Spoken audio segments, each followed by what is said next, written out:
Assalamualaikum warahmatullahi wabarakatuh.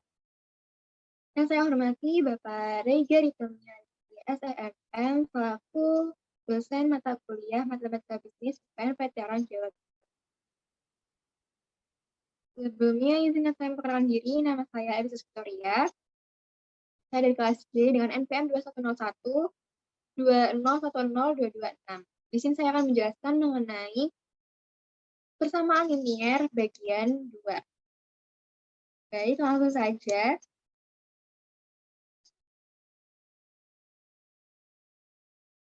Nah, pertama-tama kita perlu mengenal kembali mengenai rumus persamaan garis. Persamaan garis bisa melewati satu titik atau dua titik. Kalau melalui dua titik, kita bisa menggunakan rumus Y min Y1 per Y2 min Y1 sama dengan X min X1 per X2 min X1. Dan melewati satu titik, kita bisa menggunakan rumus Y min Y1 sama dengan M X min X1. Dengan M ini maksudnya adalah slope. Nah, jika yang ditanya permintaan dan penawaran, kita bisa menggunakan rumus jika diketahui dua titik menggunakan rumus Q min Q1 per P min P1 sama dengan Q2 min Q1 per P min P2 min P1. Dan jika diketahui satu titik dan slope, kita bisa memakai rumus Q min Q1 sama dengan M P min P1. Kita langsung masuk saja ke soal. Nah, di sini ada soal nih. Jika harga suatu produknya 500, maka jumlah yang akan terjual sebanyak 60 unit. Dan bila harganya meningkat menjadi 700, maka jumlah produk yang terjual sebanyak 100 unit. Tunjukkanlah fungsi penawaran yang digambarkan dalam satu diagram. Nah, di sini nih, kita diminta untuk menunjukkan fungsi penawaran. Seperti yang saya jelaskan tadi, bahwa fungsi permintaan dan penawaran bisa menggunakan dua rumus ini. Dan tadi kan diketahui dua titik. Kita bisa menggunakan rumus yang ini nih. Oke. Nah, di sini kan diketahui P1-nya itu 500, P2-nya 700, Q1-nya 60, dan Q2-nya 100. Langsung saja dimasukin di dalam rumus ini, jadinya Q min 60 per P min 500. Sama dengan 100 kurangi 60 per 700 kurangi 500. Nah, yang di ruas kanan ini kita bisa langsung kurangi aja, jadinya 40 per 200. Nah, yang dalam ruas kiri ini, P min 500-nya bisa diubah ke ruas kanan jadi perkalian. Jadinya, Q min 60 sama dengan 40 per 200 dikali P min 500. Maka, 40 per 200 ini bisa disederhanakan, jadinya 1 per 5. Nah, 1 per 5 ini kita kali sama yang di dalam kurung. 1 per 5 dikali P jadinya 1 per 5 P, 1 per 5 dikali min 500 jadinya min 100. Nah, seperti ini. Karena kita mencari Q-nya, jadinya min 60-nya ini bisa dipindah kelas. Jadinya nanti plus, jadinya min 100 plus 60, jadinya nanti min 40. 1 per 5 sama dengan 0,2 P. Atau bisa juga Q min 1 per 5 P ditambah 40 sama dengan. Nah, berikut merupakan grafik penawaran dari kasus satu tadi. Tadi udah kita cari bersama-sama, Q-nya ketemu min 40 plus 0,2 P. Nah, kita mencari titiknya dulu. Dengan Q-nya sama dengan 0, dinolkan Q-nya. Jadinya nanti sama dengan min 40 ditambah 0,2 P. 0,2 P-nya dipindah ke ruas kiri, jadinya min 0,2 P sama dengan min 40. Ini minusnya bisa dicoret, jadinya 40 per 0,2. Ya, hasilnya 200. Jadi P-nya ketemu 200. Jadi Q, P sama dengan 0,200. Nah, ini bisa diketahui titik P-nya 0,200. Jadi, fungsi penawaran itu mengarah ke kanan, jadinya nanti akan semakin naik. Jadinya jika harganya 500, kuantitasnya akan 60. Jika 600, kuantitasnya akan 80, dan seterusnya. Seperti itu. Kemudian kita lanjut ke penerapan ekonomi mengenai surplus konsumen, produsen, dan total. Ini saya buat tabel agar kita lebih mempermudah untuk melihat perbedaan dari ketiga surplus ini. Jadi untuk konsumen sendiri, definisinya adalah selisih antara jumlah maksimum yang rela dibayar oleh konsumen. Kalau produsen, definisinya adalah selisih antara jumlah sebenarnya yang diterima oleh produsen dengan harga terendah yang rela diterima oleh produsen. Kalau total berarti jumlah antara surplus konsumen dan surplus produsen. Nah, di sini letaknya juga berbeda-beda dalam satu grafik itu. Kalau konsumen itu berada di bawah kurva permintaan dan di atas garis harga real. Kalau produsen berada di atas kurva penawaran dan di bawah garis harga real. Kalau total, asumsi harga real berada pada harga titik equilibrium di tengah gitu ya. Nah, ini rumusnya itu untuk konsumen dan produsen sebenarnya sama-sama bisa dicari dengan luas segitiga. Dengan kalau konsumen itu PMAX-nya harga maksimum, PR-nya harga real, PR-nya kuantitas real. Nah, kalau produsen itu dengan harga minimum, harga real, dan kuantitas real. Kalau total berarti kita bisa menjumlahkan CS plus PS-nya, konsumen dan produsen. Nah, kita lihat grafiknya ya. Grafik surplus konsumen produsen total. Nah, ini merupakan kita perlu membedakan terlebih dahulu mana garis supply, mana garis penawaran, dan mana garis produsen, dan mana garis konsumen. Nah, ini yang dari kiri atas ke kanan bawah merupakan garis konsumen. Tadi seperti yang saya bilang bahwa letaknya surplus konsumen itu berada di bawah kurva permintaan, di bawah sini ya, dan di atas harga real. Nah, harga realnya itu yang garis putus-putus ini. Artinya terbentuklah segitiga yang berwarna hijau ini. Kita bisa cari dengan setengah kali alas kali tinggi atau luas segitiga. Nah, letaknya surplus produsen itu di mana? Tadi seperti yang saya katakan bahwa letaknya itu berada di atas kurva penawaran, ya ini kurva penawaran berada di atas dan berada di bawah harga real. Harga real ini jadinya terbentuk segitiga yang berwarna biru ini. Nah, ini kita bisa cari dengan luas segitiga setengah kali A1. Nah, kalau total itu tadi juga saya jelaskan bahwa asumsi harga real berada pada harga equilibrium di sini nih. Oke, kita langsung masuk ke contoh kasus. Di sini ada soal, hitunglah surplus konsumen untuk fungsi permintaan I sama dengan 40 min 2P dengan tingkat harga pasar 10, atau yang biasa disebut dengan PE. Nah, penyelesaiannya, kan tadi diketahui bahwa Q sama dengan 40 min 2P, atau bisa kita pindah ruas P-nya ke kiri, jadinya nanti P sama dengan 20 min 0,5 Q. Nah, sebelum kita membuat grafik, biar bisa menghitung surplusnya di dalam segitiga itu, kita perlu mengetahui titik-titik untuk membuat grafik. Titik P dan titik Q. Nah, dan titik harga real ya. Nah, pertama-tama kita bisa mengasumsikan P-nya 0, sehingga nanti kita bisa ketemu Q-nya. P-nya dirubah jadi 0, jadi nanti 20 min 0,5 Q. Nah, atau kita juga bisa memakai yang sebelumnya ini, Q sama dengan 40 min 2P. Terserah, bisa pakai yang mana. Saya mau coba pakai yang Q sama dengan 40 min 2P ini. Jadi nanti 0-nya dimasukin di P, jadinya 2 dikali 0 kan 0. Jadinya Q-nya ketemu 40. Nah, kemudian kita sudah ketemu titik Q-nya, kita sekarang mencari titik P. Mencari titik P bisa mengasumsikan Q sama dengan 0. Q sama dengan 0. Nah, kalian bisa memakai persamaan yang mana terserah, bebas. Nah, lebih mudah lagi memakai yang ini. P sama dengan 20 kurangi 0,5 Q, Q-nya dimasukin 0, jadinya 0,5 dikali 0 kan 0, jadinya P-nya ketemu 20. Titik Q dan P sudah bertemu, kemudian kita perlu mencari harga real. Karena tadi diketahui tingkat harga pasarnya itu 10, kita masukkan ke dalam kesamaan fungsi permintaan ini, yang Q sama dengan 40 min 2P. Nah, ini kan harga pasar kan P ya berarti ya. Berarti kita bisa masukkan ke dalam 40 min 2 dikali 10.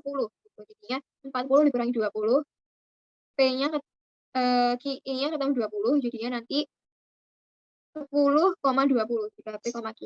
Nah, kita bawa titik-titik lagi ke dalam grafik. Q-nya sama dengan 40. Kita taruh di sini, P-nya sama dengan 20, taruh di sini, dan harga realnya 10,20. 10,20 ya. Nah, yang P, Q 20,40 itu bisa ditarik garis, sehingga bisa membentuk garis permintaan. Nah, tadi juga sudah terbentuk dengan harga realnya. Harga realnya bisa disimbolkan dengan garis putus-putus. Nah, sekarang kita mau mencari surplus konsumennya. Surplus konsumen tadi itu letaknya berada di mana? Berada di bawah garis permintaan dan di atas garis real. Nah, terbentuklah segitiga yang berwarna hijau ini. Kita hitung sekarang. Kita hitung pakai rumus ketiga, setengah alas kali tinggi. Alasnya 10 kali 20 dibagi 2 sama dengan ketemu 100. Nah, sekarang kita lanjut ke penerapan ekonomi selanjutnya, yaitu pajak pada ekuilibrium.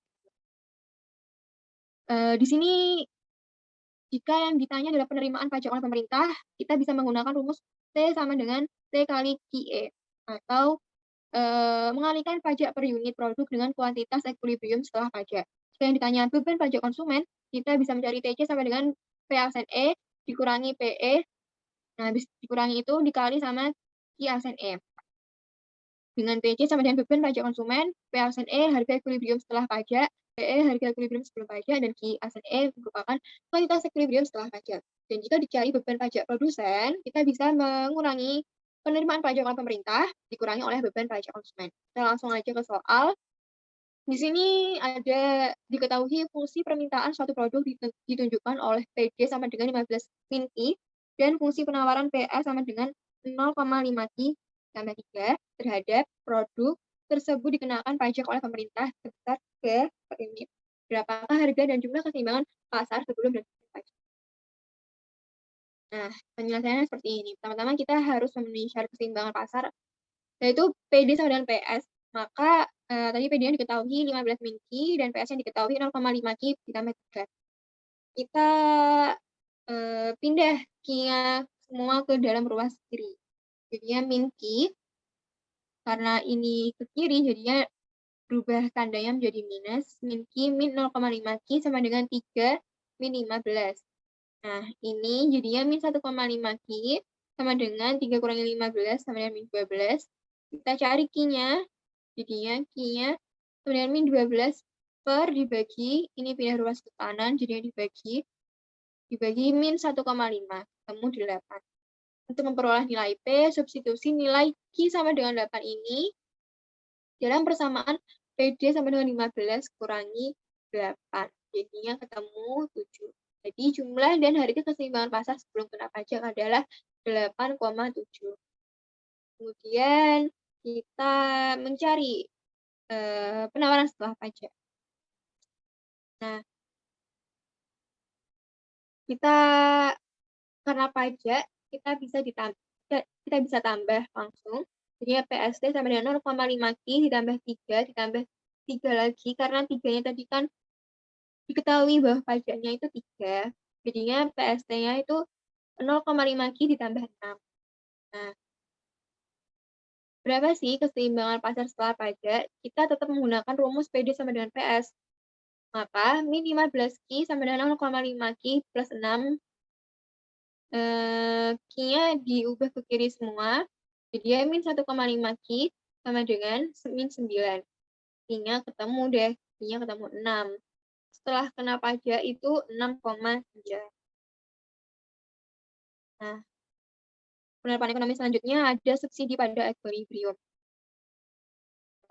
Jika ditanya total subsidi dari pemerintah, itu caranya gimana? Kita bisa pakai rumus mengalihkan subsidi per unit produk dikali sama kuantitas ekuilibrium setelah subsidi. Kalau yang ditanya subsidi yang dinikmati konsumen, kita bisa pakai rumus SC sama dengan PE dikurangi P aksen E, habis dikurangi dikali sama Q aksen. Nah, kalau yang ditanya subsidi yang dinikmati oleh produsen, kita bisa mengurangi total subsidi dari pemerintah ini kurangi sama subsidi yang dinikmati konsumen. Gitu. Kurang lebih contohnya prosesnya sama seperti pajak tadi, cuman nanti kalau subsidi nanti dikurangi. Nah, penerapan ekonomi selanjutnya adalah break-even point. Syarat break-even point itu harus terjadi jika TR sama dengan TC. TR sama dengan TC. Jika mau mencari laba atau profit, kita bisa menggunakan rumus TR kurangi TC. Mana TR itu penerimaan total dan TC biaya total. Nah, dalam grafik ini kita ada garis TR dan garis TC. Dan titik impasnya itu berada di dari tingkat masing-masing. Karena TR sama dengan TC. Nah, kita langsung masuk ke contoh kasusnya. Diketahui biaya total yang dikeluarkan oleh perusahaan ditunjukkan oleh persamaan TC sama dengan 60.000 ditambah 100 dan persamaan penerimaan total TR sama dengan 500. Pada tingkat produksi berapa unit perusahaan berada pada posisi BEP? Apa yang terjadi jika perusahaan produksi 100 unit? Nah, kita bisa pakai rumus TR sama dengan TC karena yang ditanya BEP. Langsung saja, TR-nya tadi diketahui bahwa TR-nya itu 500K, TC-nya 60.000 ditambah 100K. 500K dikurangi 100K ini karena pindah ruas ya, Q-nya disatukan di ruas kiri sama dengan 60.000.